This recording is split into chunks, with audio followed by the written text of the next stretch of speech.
Assalamualaikum warahmatullahi wabarakatuh.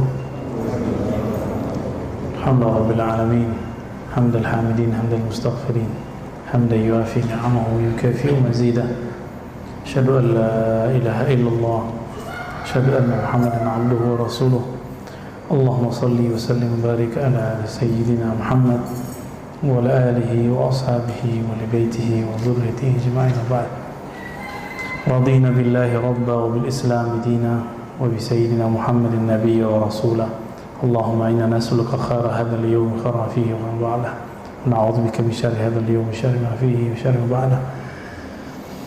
Baik Bapak Saudara yang dimuliakan Allah, sebelumnya kita membahas tentang penyakit kolbu, kibr, sombong, kemudian membahas tentang hasad. InsyaAllah pagi ini kita akan membahas tentang riya. Banyak orang membahas riya, tapi yang detail menurut saya Imam Ghazali. Ya, lalu diringkas di kitab ini oleh Syekh Al-Qasimi. Riya itu bahasa Arab dari kata ra'a, ru'yah. Ra'a yara ru'yah. Berarti ra'a itu melihat, ya. Berarti ru'yatan, penglihatan. Apa bedanya dengan sombong? Sombong itu ru'yatun nafs. Sombong memandang diri lebih dari orang. Kalau riya, ru'yatul amal, memandang amalan yang ada pada diri. Itu beda tipis antara riya dan sombong, ya. Satu mandang dirinya lebih dari orang, yang kedua mandang dirinya beramal.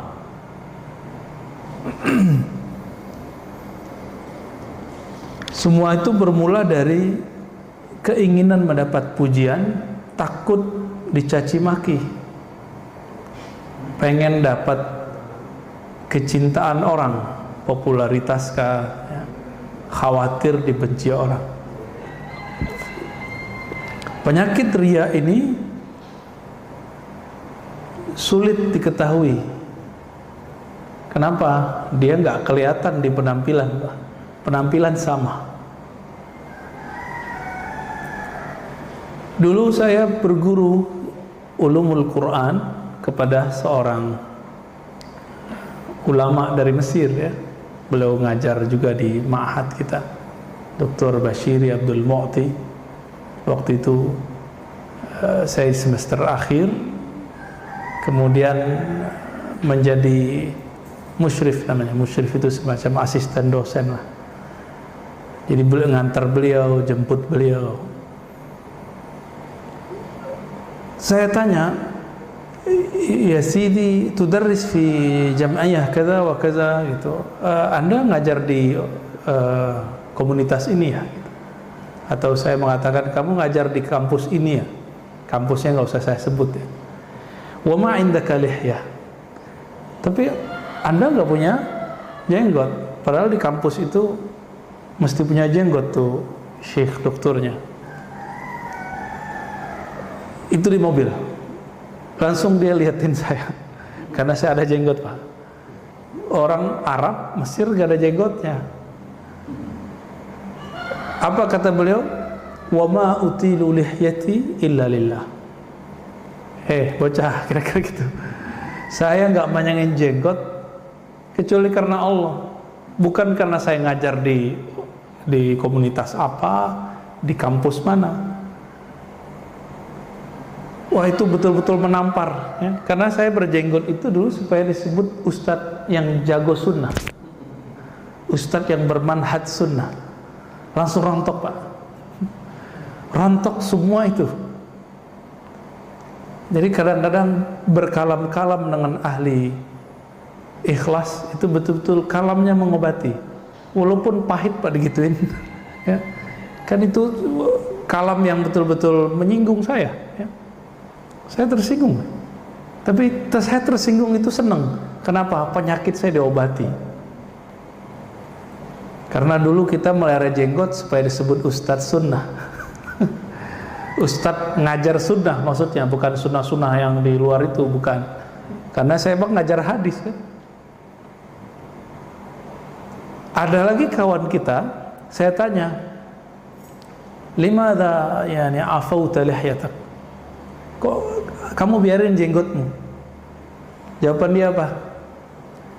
Laula utilu lihyati mahtaramani ahad.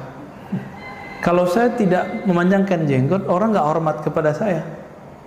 Nganggap saya bocah, nganggap saya anak kecil. Masih bener nggak nih? Itu termasuk bagian dari riya.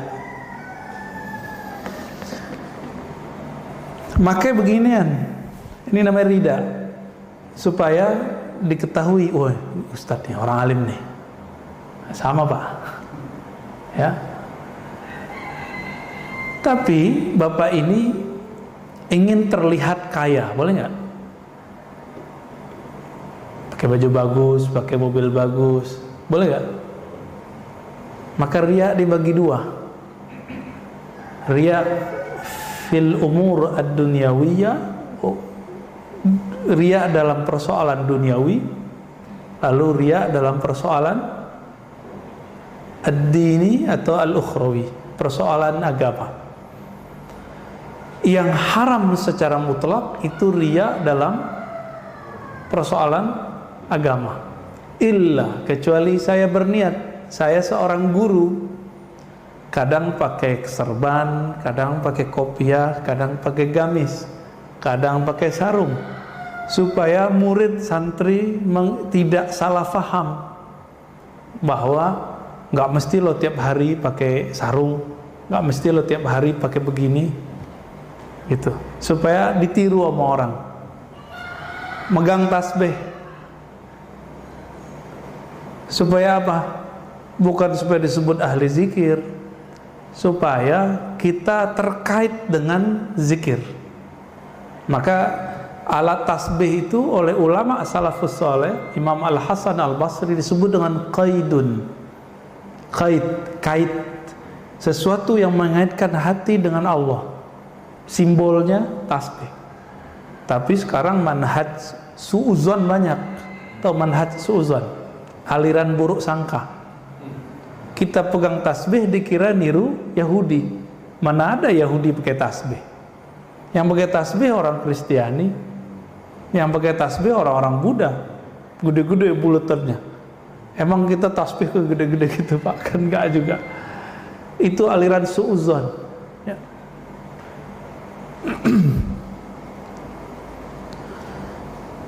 Di dalam Al-Quran, orang-orang riya itu diidentikan dengan yang suka beramal, amal akhirat, tapi tujuannya duniawi. Nah itu, jadi kalau boleh didefinisikan apa itu riya yang haram, orang yang beramal amal ukhrawi, amal agama, niatnya untuk kepentingan duniawi, baik itu popularitas, baik ingin disukai orang dan segala macam. Maka di dalam Al-Quran, ayat yang sudah sering kita hafal, fawailul lil musallin, maka celakalah bagi orang yang, kalau terjemahan saya, yang merasa dirinya sholat, gitu, yang ingin dipandang bahwa dia orang yang sholat. Musallin, sholat itu terdiri dari gerakan, bacaan, lalu penampilan. Sholat butuh pakaian nggak? Nah ini pak, berarti riya itu ada perbuatan, ada bacaan, ada penampilan. Disitulah masuknya riya. Jadi di mana saja riya itu punya indikasi, dia memasuki kita pada perbuatan kita, amal ya, taat. Yang kedua, kalam, subhanallah ya, gitu, biar disebut sebagai orang yang soleh. Lalu kalimatnya, oh subhanallah, biar disebut Islami. Islami atau Arabi beda loh. Gimana? Akhi, ukhti, supaya disebut kayaknya orang hijrah, sudah ngaji nih, sudah berubah nih. Berasa nggak Pak saya panggil ya akhi, atau saya panggil mas? Enakan dipanggil mana? Ya akhi itu kan mas sama aja ya. Akhi itu Arab, mas itu bahasa kita. Bang, dek, sama. Orang Arab sama aja. Orang Arab nyebut besar kecil seumuran itu akhi. Kita lebih lengkap. Jadi kadang bahasa Arab itu ada yang lebih lengkap dalam urusan-urusan tertentu, persoalan hukum, itu bahasa Arab menjagonya. Penafsirannya bisa dibawa kemana-mana. Tapi dalam budaya belum tentu. Kita nyebut beras, padi, lontong, apalagi Pak, bubur, itu barangnya sama kan? Itu di Inggris sama aja rice. Dalam bahasa Arab urz sama. Maka dalam budaya kita lebih kaya sebenarnya. Kita manggil orang yang gede mas, orang yang kecil dek. Kita pernah dipanggil sama mahasiswa ya akhi. Karena yang saya uji, jadi ada mahasiswa yang saya uji, ya emang umurannya mungkin lebih dia daripada saya ya. Tapi kan kalau sekolah duluan saya daripada dia, dipanggil ya akhi doktur gitu. Ya kita senyum aja, karena kebiasaan dia manggil orang ya akhi ya akhi. Padahal Nabi mengatakan laisa minna man lam yahtarim kabirana. Bukan bagian dari kami yang tidak menghormati orang yang besar, menyayangi yang kecil. Orang besar itu ada yang umurnya biologis, ada yang ilmunya, ada yang angkatannya, senioritas, junior, ada yang pangkatnya, ada yang karismanya. Ya tergantung yang mana. Kita hormati dia. Dosen saya sekarang jadi apa sekarang? Jadi dia cerita, dulu ada teman kamu manggil saya pakai antum gitu. Dikira itu Islami Pak. Tapi antum kepada guru yang ada yang nggak terbiasa dengan begitu, itu tersinggung deh. Kalau saya kan biasa digituin, anak ente itu biasa digituin. Mau dia besar kecil mengantumkan kita biasa. Tapi ada orang nggak biasa digituin. Maaf Pak, antum di mana? Nggak pernah dibalas lagi sama dia. Masa saya diantum-antumin? Antum itu kalau bahasa Arab kan kamu. Lu di mana gitu? Kalau bahasa Arab kan nggak begitu. Kalau emang mau pakai Arab nih, kita ngomong pada dosen, nggak begitu. Ini kan lucu. Pakai Sayyidina nggak boleh Pak. Tapi kalau orang Arab Saudi yang bermanhaj salafi itu nyebut syekhnya Fadilatul Ustaz, Fadilatul Syekh. Apa arti Fadilatul Syekh? Yang terhormat, Sahibul Ma'ali, yang sangat mulia. Itu kalau pejabat-pejabat tuh. Giliran Nabi nggak boleh. Ente baca Sayyidina bid'ah. Ternyata yang begitu-gitu udah dikikis Pak. Sekarang di Masjidil Haram khotib-khotibnya udah banyak yang pakai Sayyidina.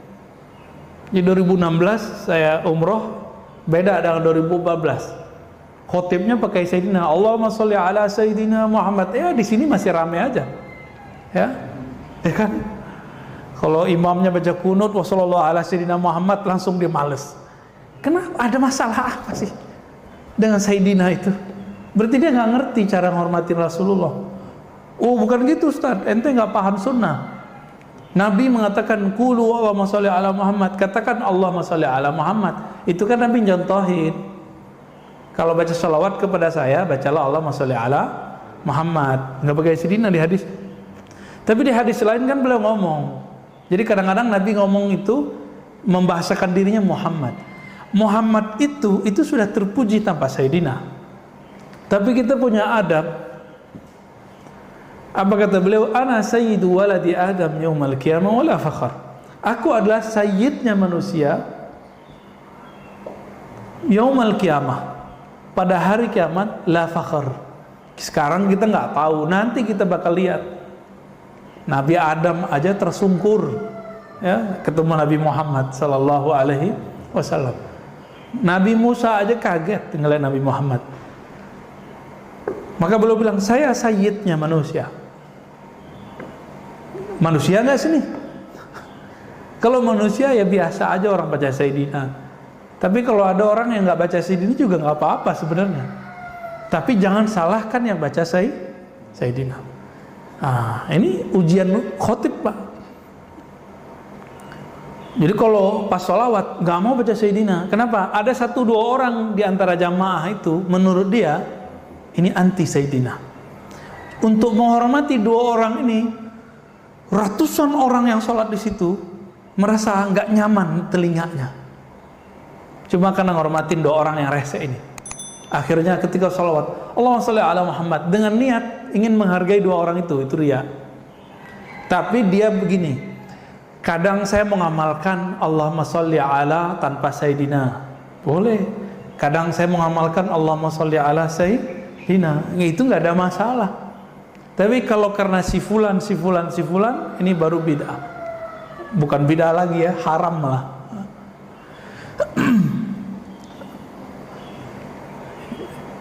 Jadi tadi ada perbuatan, ada perkataan, ada penampilan. Nah, yang paling banyak kena itu di kalam. Ya, zaman-zaman sekarang ya. Masya Allah, ya akhi. Supaya disebut apa tadi?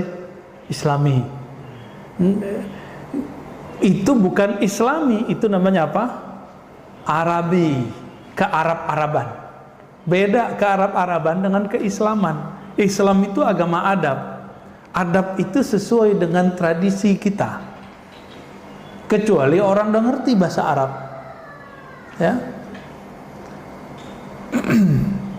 Jadi saya mengimbau teman-teman yang lagi semangat nih ghirah belajar Islamnya, tidak usah mengarab-arabkan gaya kalam kita. Berkalam seperti biasa. Kecuali lagi kursus, ayo pakai akhi ukhtian kita. Ya, kita layani bahasa Arab, mau berapa jam juga bisa kita layani ya. Nah, fawailul lil musallin, maka celakalah bagi orang yang merasa dirinya sholat, ingin dipandang bahwa dia sholat. Jadi mohon maaf Pak, kita bisa husnuzon, bisa suuzon kalau antum sholat lagi syuruk. Husnuzonnya mau berangkat kerja, suuzonnya waduh pengen dilihat nih gitu. Atau suuzon lagi apa? Nggak ngerti bahwa ngaji itu lebih afdal daripada sholat sunnah.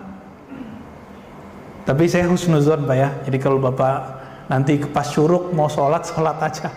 Kali mau kerja kan ya nggak masalah hari Senin. Tapi bisa nggak masuk suuzon? Bisa masuk aja. Nanti bab suuzon beda lagi babnya. Nah, itu persoalan penyakit lain lagi Pak. Insya Allah nanti kita bahas. Allazina hum an salatihim sahun, allazina hum yura'un. Ya. Orang-orang yang hum yura'un, mereka merasa dipandang, ingin dipandang. Contoh kalau kita ini pada dasarnya riya, pada dasarnya udah sifat batiniah, sifat tabi'iyah bukan batiniah. Tabi'i udah lumrohnya dari sono. Kalau Bapak foto bersama, yang dilihat siapa? Diri sendiri enggak? Maka riya ini bagian dari penyakit narsis. Kok psikolog itu kalau ngelihat di Facebook, di Instagram, kita ini suka moto diri sendiri. Ini bagi seorang psikolog ini bermasalah. Tapi bagi ahli kolbu itu bisa diobati Pak. Bisa diobati.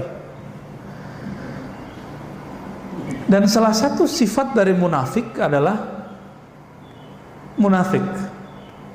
Apa sifatnya? Riya. Beramal karena ingin dilihat. Nah, maka riya ini rate-nya dibagi. Pertama, riya yang mubah, yang boleh. itu riya dalam urusan duniawi. Itu boleh. Bapak pengen ngecat rumah biar kelihatan bagus, boleh nggak? Ya, hari raya pengen baju bagus, boleh nggak? Resepsi pernikahan biar kelihatan meriah, boleh nggak? Ya boleh, nggak masalah. Tapi jangan berlebihan, jangan mubazir. Mubazir saudaranya setan, bukan teman, Pak. Saudaranya setan.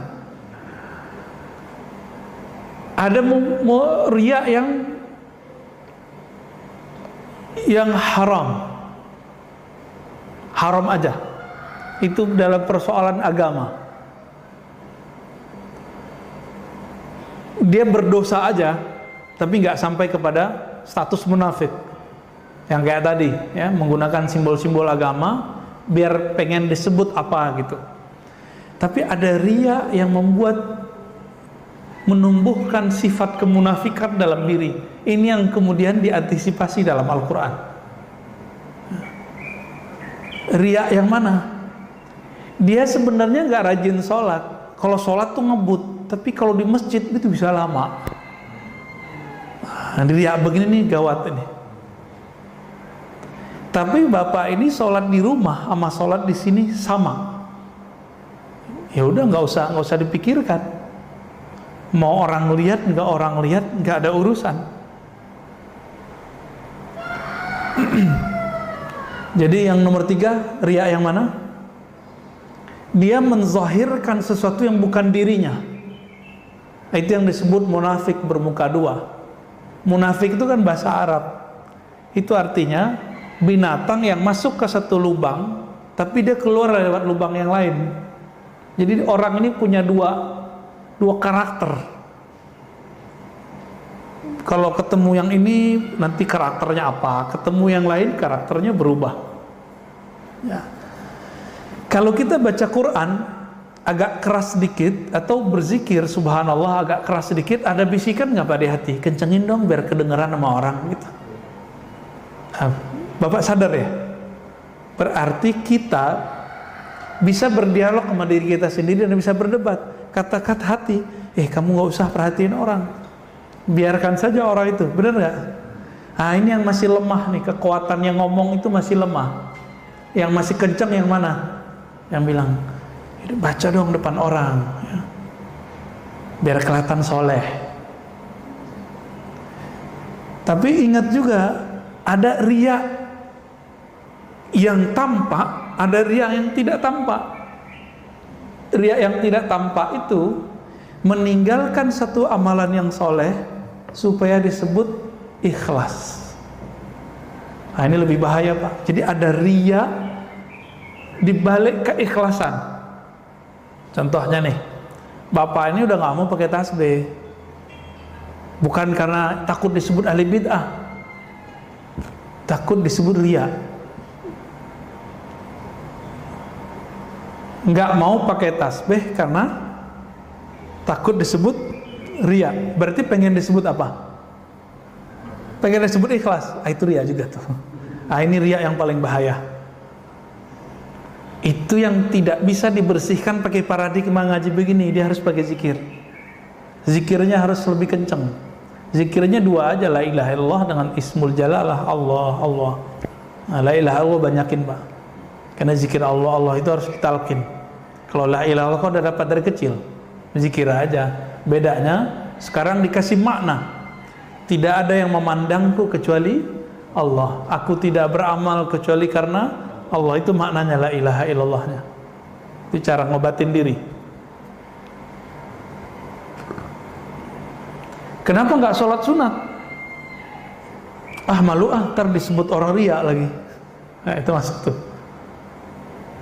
Kenapa nggak baca assalamualaikum? Ntar disebut orang soleh lagi, orang alim, so alim. Berarti dia takut disebut riya karena so alim. Berarti pengen disebut apa dong? Pengen disebut ikhlas. Jadi riya di dalam keikhlasan itu dia. Tarkul amali khaufar riya riyaun. Begitu kaidahnya. Meninggalkan satu amalan karena takut disebut riya, itu adalah riya yang tersembunyi dalam keikhlasan. Nah, ini lebih berbahaya Pak.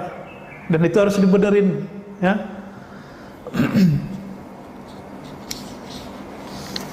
Nah, kalau lagi puasa apa riaknya? Lemesin badan, ya. Lemes nih, nggak sahur. Orang awam mengira kalau puasa nggak sahur tuh hebat, tapi menurut Nabi hebat nggak? Apa kata Nabi? Al-farqu bainana wa baina siyami ahli kitab as-sahur. Perbedaan puasa kita dengan puasa ahli kitab itu sahur. Itu bedanya. Jadi nggak keren Pak, orang nggak sahur hebat, nggak ada urusan. Justru yang hebat itu yang sahur.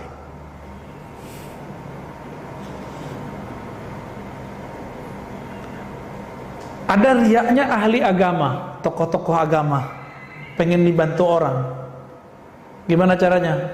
Teriak-teriak, ya, cari perhatian di sosmed, di Facebook.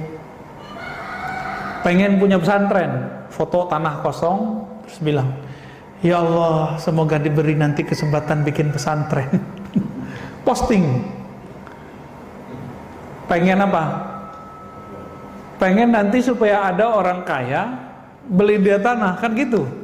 Atau pengen ada orang punya tanah ngasih dia wakaf, kan sama aja. Hatinya gantung sama makhluk, nyantol sama makhluk. Dakwah nih, zaman-zaman musim hujan, belum punya mobil, belum punya kuda berkaki 4, ya, kena hujan, pasang status di IG kah, di WA kah, ya Rob, beginilah perjalanan dakwah. Musim hujan, baju pun basah, tapi belum punya apa? Kuda roda 4. Niatnya apa?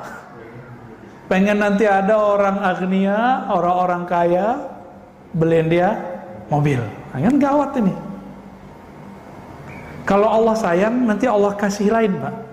Allah kalau sayang, maka si orang soleh ini akan diuji oleh orang-orang kaya itu. Tahu-tahu ada yang dia nggak ngomong apa-apa. Si orang soleh ini ujian hatinya ini ria atau enggak? Dia dakwah biasa, pakai motor kah, pakai apa kah, pakai jalan kaki kah? Enggak ada pasang-pasang status. Ini banyak nih kiai-kiai diuji dengan itu. Teman-teman saya para hufaz, para kiai, para tuan guru muda-muda itu kan belum mapan semua Pak rata-rata. Nah ini ujiannya sama. Tiba-tiba ada orang kaya datang. Ustadz tinggal di mana?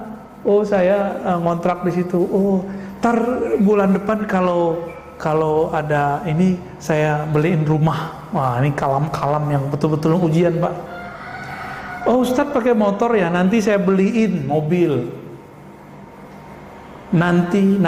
Nah ini ujian dia nih. Orang kalau udah ngomong begini jangan pernah percaya. Ini pada aktivis keagamaan nih, kiai kah, ustadz kah, santri kah. Jangan pernah percaya. Itu ujian sengaja Allah kirim. Biasanya mau ditunggu sampai kapan aja itu nggak ada datang. Biasanya kalau Allah lagi nguji. Tapi kalau Allah ingin kasih istidraj, zahirnya nikmat, batinnya adalah jebakan, itu langsung dikasih Pak. Itu berarti Allah nggak sayang sama orang ini.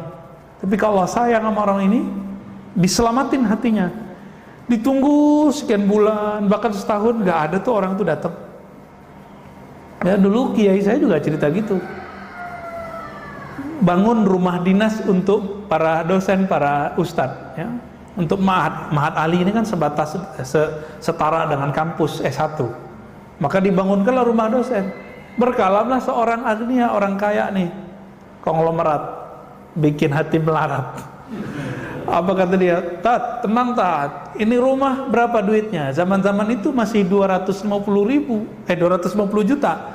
Zaman itu tahun 2006. Itu udah dapat 2 tingkat tanpa tanah Pak ya. Ditunggu-tunggu sama beliau 2 tahun, la kalam wala salam.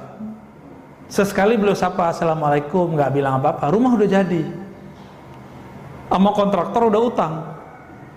Itu ujian kiai saya tuh. Akhirnya beliau belajar juga di situ, nggak boleh gantung sama orang, nggak boleh. Teman saya ngeredit rumah, datang orang kaya, hafiz Ustadz, saya lihat beliau sangat tulus kalau ngajar. Nggak tahu isi hatinya ya, cuma kan kelihatan pandangan kita begitu. Karena ada seorang ibu-ibu kan gampang ternyuh ngelihat Ustadz ini berjuang. Ustadz, ini rumah masih kredit ya? Oh iya, nanti saya bayarin Ustadz. Berapa bulan lagi, berapa tahun lagi, nanti saya bayarin semua. Udah 3 tahun ditungguin nggak ada Pak. Ya, saya tepuk-tepuk orangnya. Sabar ya. Kalau ada orang begitu, Allah sayang sama ente.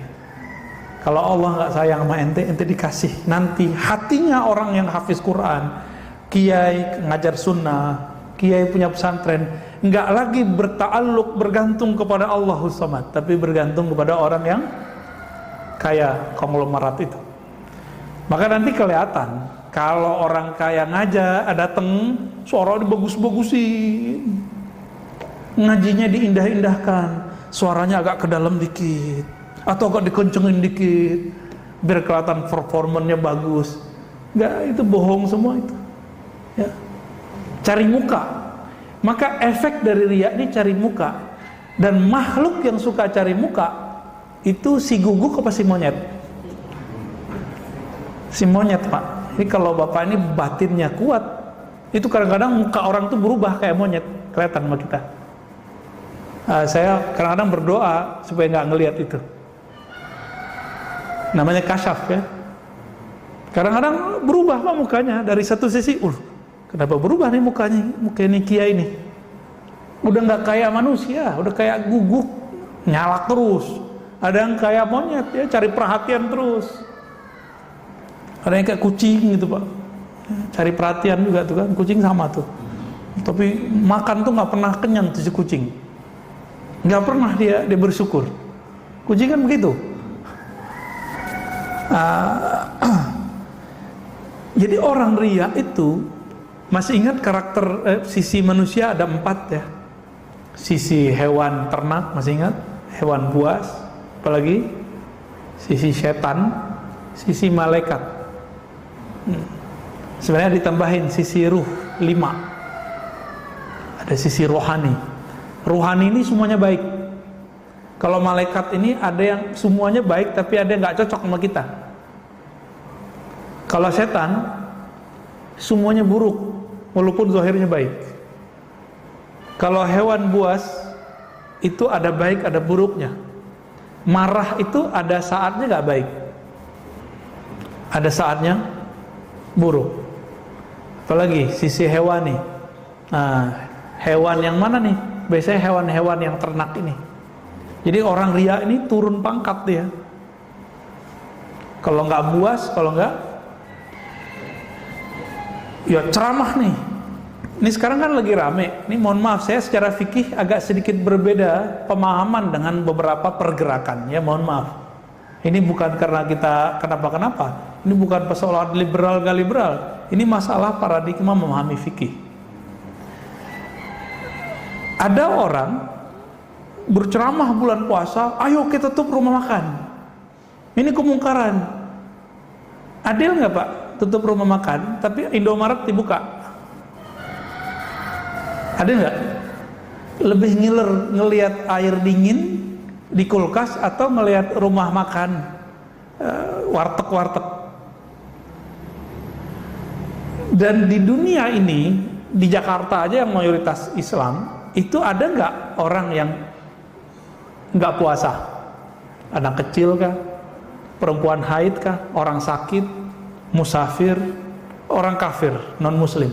Mereka kan nggak puasa. Terus kalau ada rumah makan ditutup, mereka mau makan di mana? Apalagi orang-orang di perkotaan punya tradisi tidak memasak. Benar nggak? Jadi orang ini ada cara berpikir fikihnya nggak jelas, lalu dipakai ketidakjelasan itu dalam bab amar ma'ruf nahi mungkar supaya disebut ustadz ahli nahi mungkar. Kalau ceramah tuh berapi-api, kita tutup supaya disebut ustadz yang tegas, kalem-kalemnya, masya Allah. Tapi niat di hatinya apa? Pengen disebut ustadz ahli nahi mungkar. Bagus menjadi ustadz nahi mungkar, bagus. Tapi kalau terbesit di hati pengen disebut ustadz ahli nahi mungkar, ini riya juga.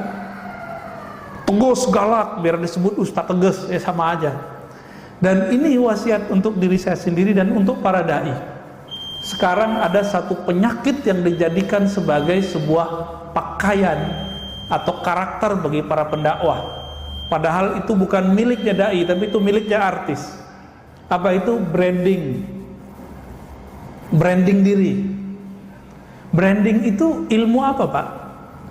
Ilmu dakwah apa ilmu marketing? Ya marketing.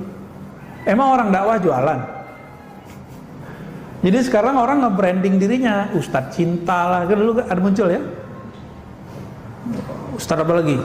Ada Ustadz dengan gaya tertentu, gelar-gelar tertentu, sebutan-sebutan tertentu, baju-baju tertentu. Kalau pengen misalnya biar ini niatnya supaya orang fokus, boleh. Warna tertentu, silakan. Kalau niatnya ingin membuat suasana baru, nggak apa-apa. Tapi kalau ingin populer dengan nama itu, dengan karakter itu, ini bagian dari riya. Orang yang riya itu, jika amalnya amal agama, dia dapat apa yang dia niatkan di dunia, tapi habata ajruhu, begitu disebutkan ya. Tapi amalnya gugur semua. Ya paling-paling nanti dia akan dikenal sebagai Ustadz Fulan, Ustadz A, Ustadz B. Ustadz Amar Ma'ruf, kalau ini Ustadz Nahi Mungkar. Ustadz Serbanan, Ustadz Habiban, pengen disebut dengan gaya-gaya begitu. Bapak itu menghormati orang dengan pakaian atau dengan ilmu yang ada di dadanya? Awal-awalnya pakaian, bener ya? Biasanya perbedaan ustadz dengan gak ustadz kan, kalau biasa ustadz bawa gini, ya enggak? Ya, bener gak? Tapi kalau dia berkalam, wah kayaknya bukan ustadz deh, bisa jadi kan? Wah kayaknya gak cocok deh, bisa begitu kan? Berarti orang hebat gak hebat bukan karena dia punya. Maka kita kasih tahu kepada diri saya sendiri dan para pendakwah, jangan sibuk dengan performan penampilan zahir. Ya. Aslih qalbak, perbaiki itu kolbu. Kalau udah bener kolbunya, apapun penampilannya nggak mesti begini, nggak mesti pakai kopiah, pasti kalamnya enak didengar. Ya. Maka kebalikan dari orang-orang sok ikhlas tapi riya ini, ada namanya kelompok malamatiyah. Pernah dengar malamatiyah? Malamatiyah ini dari kata lama yalumu, orang yang tidak pernah menyimpan keburukan dalam dirinya, niat buruk. Dia niatnya pengen terkenal, tapi dengan penampilan religius, beramal amal ukhrawi untuk popularitas diri. Dia nggak ada itu. Ini orang malamatiyah. Tetapi walaupun di kalbunya tidak ada kebusukan, kekotoran, dia tidak pernah menampilkan kebaikan. Nah itu orang malamatiyah. Ini kebalikan dari riya. Nah, ini agak berat Pak. Orang begini gak banyak di dunia ya. Dan kita biasanya akan diuji terus sama orang begitu. Kadang-kadang ngerjain kita Pak, ngerjain lagi sholat di masjid, di depan dia berisik. Nah biasanya ustadz-ustadz yang membrand dirinya ahli nahi mungkar ngamuk sama dia. Padahal targetnya bukan itu. Targetnya apa? Kita selama sholat ingat siapa? Ingat Allah atau ngerundel hatinya? Berisik amat, itu munafik di luar masjid tuh gitu. Lagi sholat hatinya memupuk kebencian. Ini hati-hati juga. Tanda sholat gak khusyuk. Berarti Allahu Akbarnya palsu gak? Yang munafik siapa? Jadi kalau ini kejadian jangan terganggu Pak. Mau di luar ini ada musik kenceng-kencengnya, kalau emang kalbunya khusyuk, di sini tetap khusyuk. Nanti bab nahi mungkar lain cerita. Ya, itu bab yang tersendiri. Ada babnya di sini. Nah, ada etikanya segala macam. Insya Allah nanti kita sampai di sana. Maka Bapak Saudara makan Allah, ini sangat banyak tadi ya. Riya ini lebih berbahaya daripada penyakit-penyakit zahir, lebih bahaya daripada kejahilan, lebih bahaya dari semuanya itu. Nah, dia bibit kayak kanker yang enggak terlihat. Semakin besar amal seseorang, semakin banyak kuantitas amal seseorang, dia semakin gede. Semakin tinggi ilmu seseorang, dia akan semakin parah.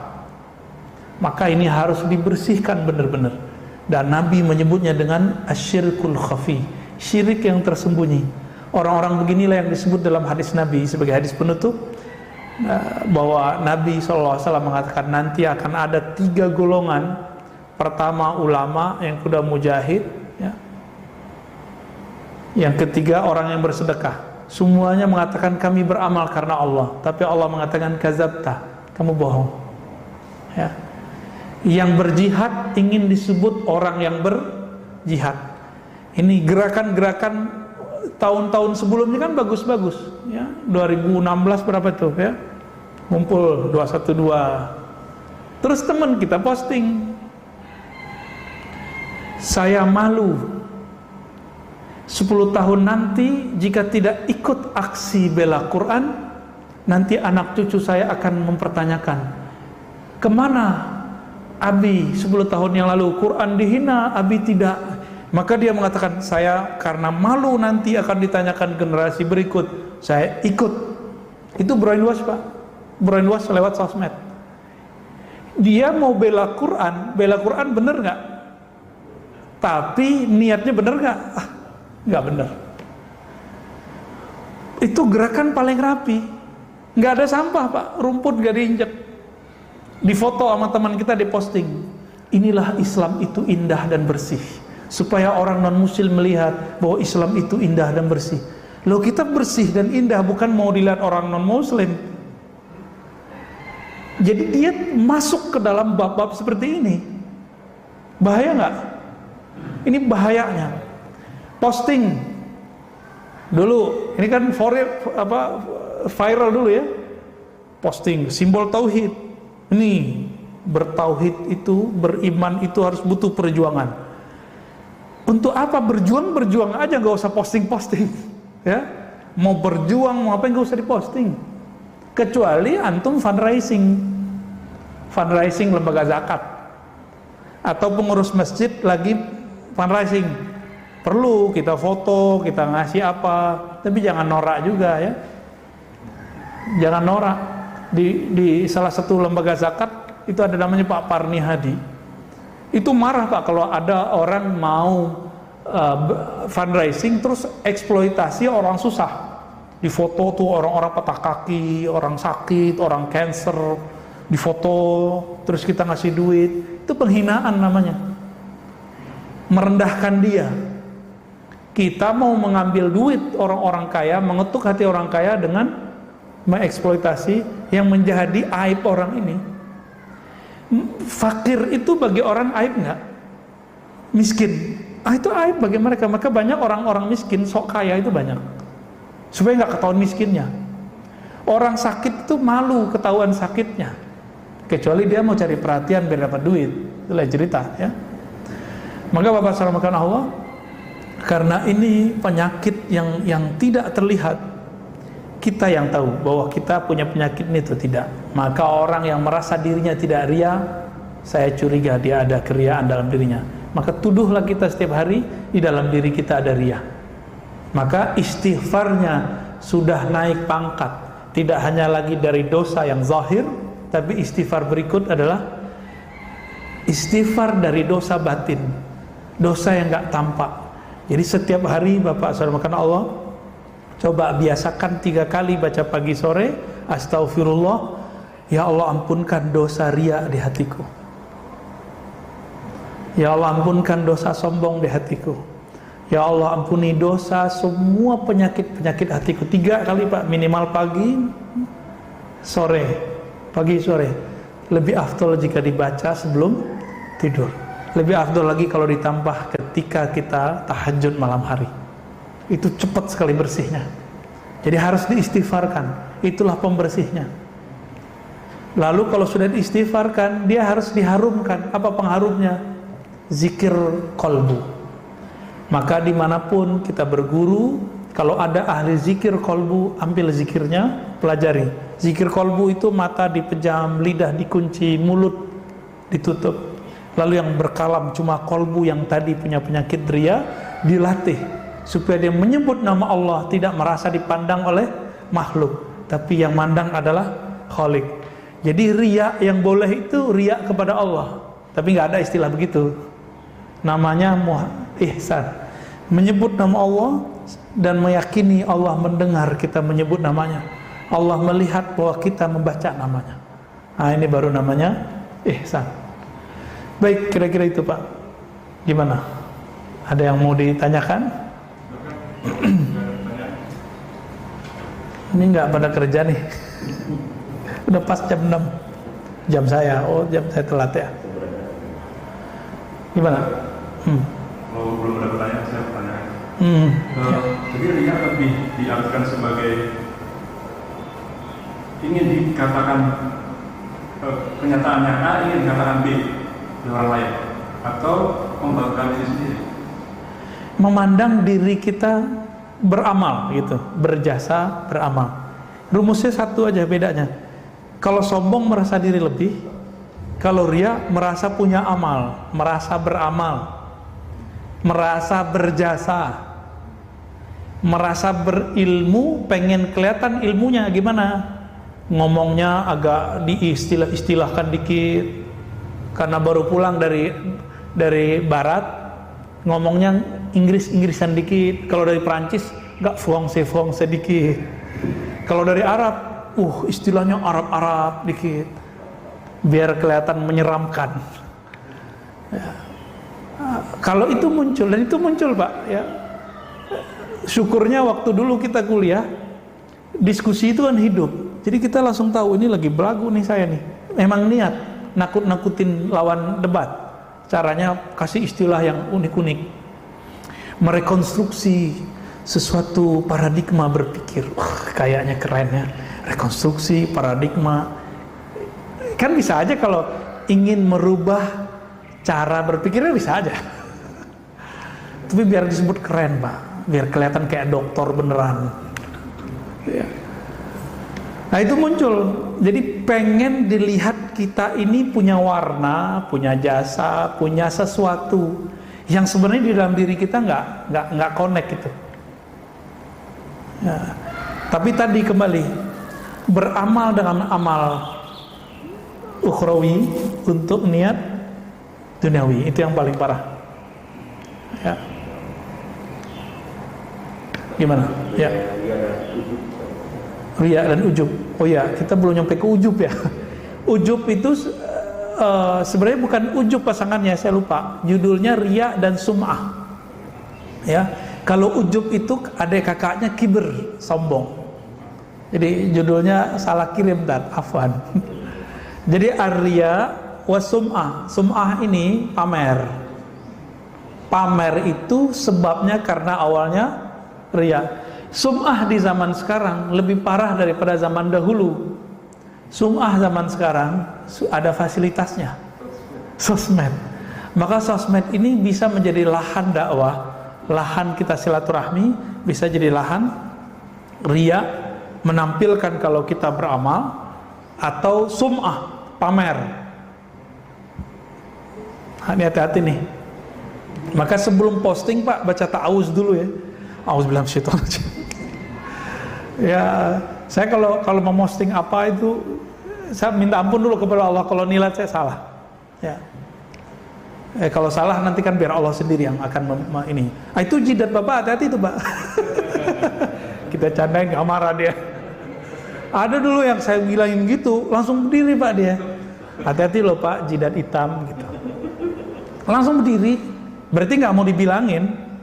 Entah saya yang salah ngomongnya atau apa. Jadi kita sampai di satu penafsiran dulu, simahum fi wujuhim min atharis sujud.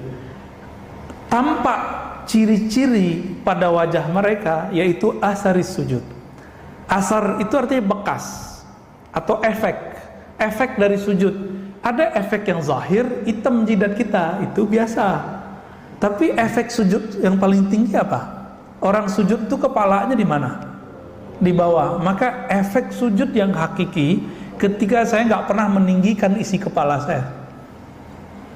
Baru jidatnya lahir batin tuh Pak. Jadi yang jidatnya hitam, itu kewajibannya lebih besar daripada kita yang nggak hitam Pak. Karena orang tahu, wah ini kayaknya banyak sujud nih. Maka kewajiban Bapak lebih kuat daripada kita, lebih berat menjaga efek sujud nih. Ya, jenggot sama, yang punya jenggot ini lebih berat Pak urusannya. Kan ada yang jenggot style. Ya, itu urusan niat aja itu. Jadi amal-amal apa saja itu tergantung kita. Apapun, ya nggak, jadi nggak mesti, banyak juga yang jidatnya hitam nggak sholat juga ada. Ya, selamat Pak, punya tanggung jawab berat. Apalagi, udah. Malamatiyah itu orang yang tidak menyimpan keburukan di hatinya, tapi tidak menampilkan sedikit pun kebaikan. Ibadahnya nggak kelihatan sama kita. Maka orang sholat dia nggak kelihatan sholat, nunjukin nggak kelihatan sholat. Orang kayak gini itu semakin Allah memandang kolbunya, semakin dia ingin menunjukkan keanehan depan orang, biar nggak ketahuan kalau dia ini dekat kepada Allah. Jadi mereka ini bersembunyi dalam terang. Bahkan mungkin jarang ketemu di masjid Pak. Kadang ada masjid, ada kafe, dia di kafe. Maka Malamatiyah ini ujian-ujian antara Nabi Musa sama Nabi Khidir. Nabi Musa, Nabi Khidir, saya mau tanya, bunuh orang benar apa salah? Bunuh orang salah. Nabi Khidir tahu Nabi Musa ini ujiannya ujian hukum syariat. Nabi Musa kalau melihat ada orang melanggar syariat, itu langsung darahnya naik. Karena beliau simbol nahi mungkar, Nabi Musa itu. Bukan karena pengen disebut ahli nahi mungkar, tapi karena beliau emang seorang Rasulullah. Emang haknya. Ujiannya siapa? Apa pantangan Nabi Musa dibuat sama beliau? Bapak ini suka jamaah, nanti akan diuji oleh Allah. Tetangga nggak sholat jamaah, hatinya bilang apa? Munafik nih, gitu. Munafik nih nggak sholat ke masjid. Hati-hati Pak. Itu ujian kita semua tuh. Coba aja rasain pulang ke rumah, ya kelihatan kok pulang subuh lampunya belum mati juga nih, belum kedengeran ada bunyi keran hidup nih. Setan langsung bisikin tuh, yang suci tuh ente, yang ikhlas ente, sampai ente munafik. Kenapa? Dia pakai hadis. Jadi setan nih hafal hadis. Kenapa? Kita belum lahir dia sudah dengar Nabi ngomong. Apa kata Nabi? Asqalus shalah alal munafiqin. Salat paling berat bagi orang munafik adalah dua, Isya dan. Jadi bapak ini punya tetangga nggak sholat Isya, waduh berat. Nanti setannya masuk Pak. Jangan kira saya ini selamat tiap hari saya menghadapi itu Pak. Tetangga kita ada yang sholat subuh, ada yang nggak sholat Isya di masjid, tapi dia sholat nggak di rumah. Sholat di rumah, masa nggak sholat di rumah? Mungkin karena corona dia nggak datang ke masjid, kan bisa begitu. Atau mungkin dia punya mazhab Imam Ghazali ini, punya satu mazhab yang beda sama yang lain. Bagi beliau, orang yang hatinya berpenyakit berat dianjurkan dia berkhalwat. Maka di saat-saat dia berlatih ini boleh ditinggalin sholat jamaah, kecuali Jumat. Tapi nggak boleh tiap sepanjang masa, nggak boleh. Cuma di hari-hari khalwat. Tapi pandangan ini ditolak oleh para imam kita. Imam Barkawi, ya, imam pensyarah kitab Ihya Ulumuddin menolak itu. Itu persoalan fikih. Tapi Imam Ghazali kan ngerti dirinya sendiri. Ya. Beliau itu riaknya karena posisi. Dulu beliau kan profesor, gelarnya Hujatul Islam. Jadi semakin tambah ilmunya, tambah gelarnya, wah ini semakin tinggi, semakin kuat pengaruh riaknya. Dan Imam Ghazali orang yang mengalami, mengidap penyakit itu semua di waktu beliau terkenal. Maka beliau menghilang 10 tahun, diajarkan Asmaul Husna oleh Imam Abu Ali Al-Farmadi, dan berzikir dengan itu. 4 tahun sebelum wafatnya beliau balik ke Baghdad, lalu pindah ke kampungnya, dan bikin surau atau zawiyah pesantren kecil. Disitulah beliau mengajarkan kolbu. Lahirlah kitab Ihya Ulumuddin, ya, menghidupkan ilmu agama yang zahir plus batin. Tidak hanya zahirnya, tapi juga batinnya. Semoga kajian ini diridhoi oleh Allah. Semoga kajian ini bisa membimbing kita, membersihkan diri saya pribadi dan kita yang hadir, kita mendengarkan. Amin ya rabbal alamin. Wassallallahu ala nabiyina Muhammad, subhanakallahumma wa bihamdika, asyhadu an la ilaha illa anta, astaghfiruka wa atubu ilaik. Mohon maaf lahir batin. Assalamualaikum warahmatullahi wabarakatuh.